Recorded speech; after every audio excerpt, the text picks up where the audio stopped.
Yine kim gene barışmaklıkla sabiye dua edelim. Ey Allah karkala, hayırla koru, kim kurtar bizi, senin iyilik vermenle.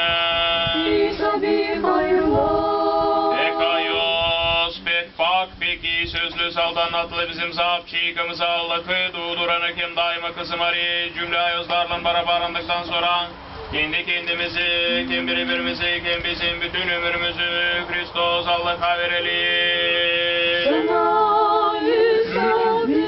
Zere senindir devlet, kim senindir padişahlık, kim kuvvet, kim metinlik, babanın, kim oğlun, kim ayozlukun, şimdi kim koşma, kim daimaların adı.